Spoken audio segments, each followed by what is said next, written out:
Welcome to part 2 of CSP 383, Chapter 8, Societal, Family, and Multicultural Characteristics.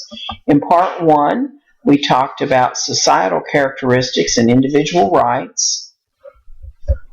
We talked about people with developmental disabilities in the criminal justice system.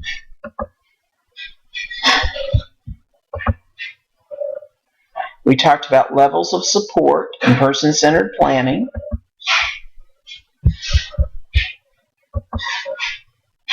And now we're going to talk about family characteristics. This is the most complex section because we have several topics to look at. We have parental issues, early childhood issues, sibling issues, planning issues, adult issues, and people with developmental disabilities as parents. So we're going to start with a beautiful poem by Emily Pearl Kingsley, not really a poem, an essay called Welcome to Holland. And this is her response when people ask her what it's like to have a child with a disability. She said, when you're going to have a baby, it's like planning to go on a fabulous trip to Italy. You buy a bunch of guidebooks and make your wonderful plans, the Colosseum, the Michelangelo David, the gondolas in Venice. You may learn some handy phrases in Italian. It's very exciting. After months of eager anticipation, the day arrives, you pack your bags and off you go. Several hours later, the plane lands, the stewardess comes in and says, welcome to Holland. Holland, you say? What do you mean Holland? I signed up for Italy. I'm supposed to be in Italy. All my life I dreamed of going to Italy. But there's been a change in flight plans. They've landed in Holland, and there you must stay. The important thing is they haven't taken you to a horrible, disgusting, filthy place full of pestilence, famine, and disease. It's just a different place. So you must go and buy new guidebooks, and you must learn a whole new language, and you'll meet a whole new group of people you never would have met. It's just a different place. It's slower than Italy, less flashy than Italy, but after you've been there a while and you catch your breath, you look around and you begin to notice that Holland has windmills. Holland has tulips. Holland even has Rembrandts. But everyone you know is busy coming and going from Italy. They're all bragging about what a wonderful time they've had there. And for the rest of your life, you will say, yes, that's where I was supposed to go. That's what I had planned. And the pain of that will never, ever, ever go away because the loss of that dream is a very significant loss. But if you spent your life mourning for the fact you didn't get to go to Italy, you may never be free to enjoy the very special, the very lovely things about Holland.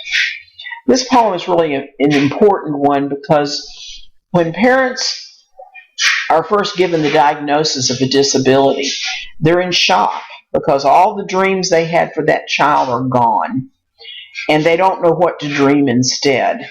And over time, if they're very, very lucky and they've got good support systems, then they come to the understanding that we're in a different place, but it's not what we planned. The comment that she makes is that the pain will never, ever go away. I had a real interesting experience with this recently. Have a good friend who is a former student named Megan Cunningham. Some of y'all may know her. She has a little boy named Colton. He's 12 now.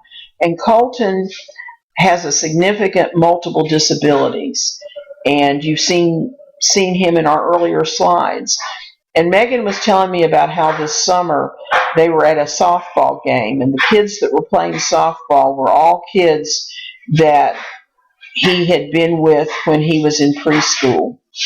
And when one of his good friends from preschool got up to bat, Megan just lost it. She burst into tears because she thought this should be Colton up there ready to hit the ball. And that's the experience she doesn't have. And as her younger children become older and they are in school and they start having the milestones, the Italy experiences, then she'll be going to Italy with her other children, but she'll always be in Holland with Colton. So as you deal with parents of children with disabilities, think about the fact that they're always having to translate their world to other people.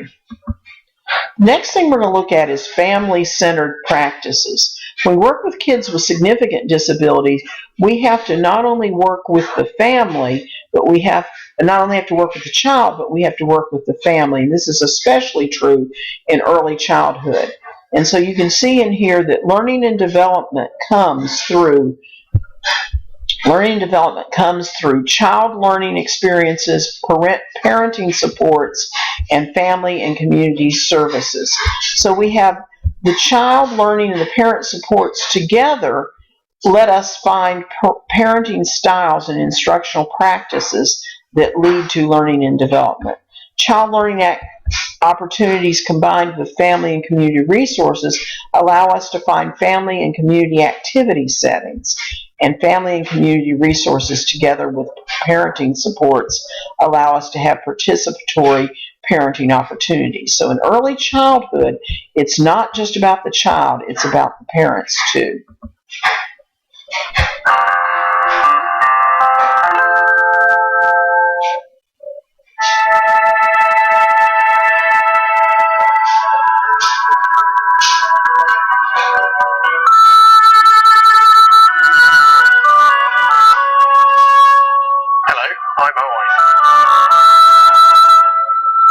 This is an old photo of my brother James and our mum. James has Down syndrome. James and I have always had a really good relationship. Mum did all she could to encourage this. Parents can influence the relationship between a child and their sibling positively or negatively, and this video can show you how to make sure you have a positive influence. I remember this. We were in the garden on a summer's afternoon. I started tickling James, and then suddenly we both started tickling my mum until we were all nearly crying with laughter. As I said, we're very close. The bond you have with a brother or sister is one of the closest you'll have in your whole life. If they have a neurological condition, it has an important impact on you. Here are some ways growing up with a disabled brother or sister may affect a child. Perfectionism. The non-disabled child may try to be perfect to compensate for the limitations of their sibling. Watch out for signs of this and reassure them. Be careful that no unreasonable expectations are put on them. Resentment. A disabled child takes up far more time and energy than a typically developing child who may resort to attention-seeking behaviour. It's vital to have quality time with your neurotypical child. This can make all the difference to their well-being and prevent any resentment. Lack of knowledge.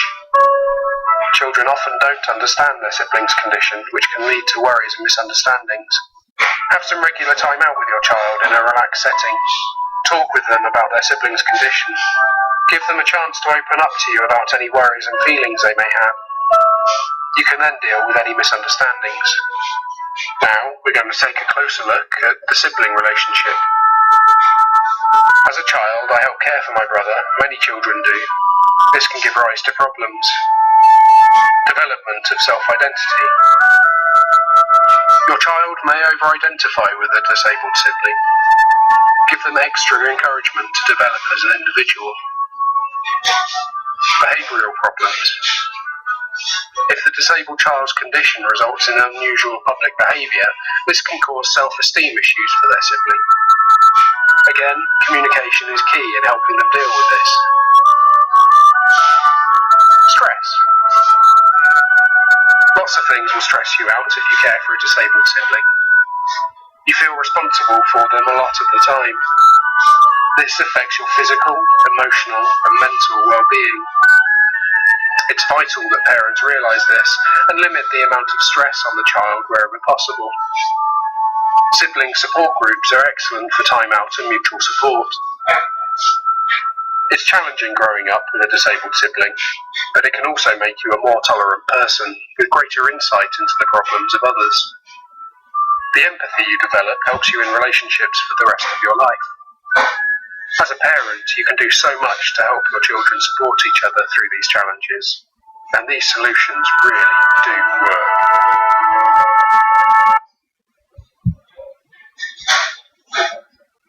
So next we're going to look at planning issues when we look at trying to move a child with a disability out into the world at large, then what we're looking at is autonomy. So this is an example of what we call an adolescent autonomy checklist. So you can see here it has skills at home, it has all kinds of skills at home, excuse me. And then it also, oh, I'm sorry, these are all skills at home. Living arrangements, vocational and technical skills,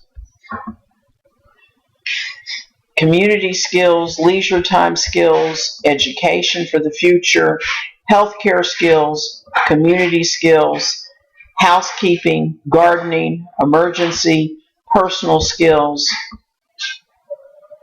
kitchen, laundry with the family, housekeeping. You can see that all these skills have two purposes: to help the person to be independent and productive, because that's the goals that we have for people with disabilities as they become adults. Another issue is people with disabilities and the kind of supports that they need as parents. So in other words, a person with a disability may end up actually having children of their own. And so some of the things that we need to do is to give them support so that they can be seen as unique individuals who can develop the skills necessary to help with their own children. We need to distinguish the effects of the family's living conditions independently from the person's ability to perform a parenting role. So in other words, is my problem that I'm living in poverty, or is the problem that I have a cognitive disability? Building trusting relationship between the parents, the child, and those who are providing services. Recognizing, including, and engaging the person in informal supports from family and community. Recognizing the needs of children as children change, that the parenting skills have to evolve.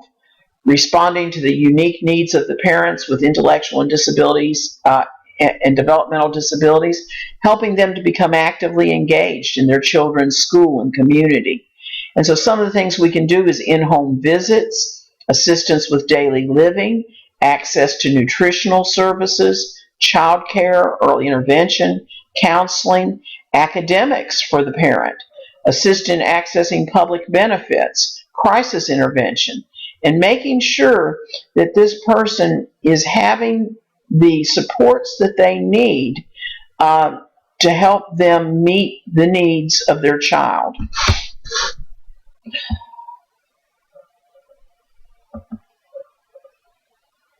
So that is Chapter 8. Hope you enjoyed it.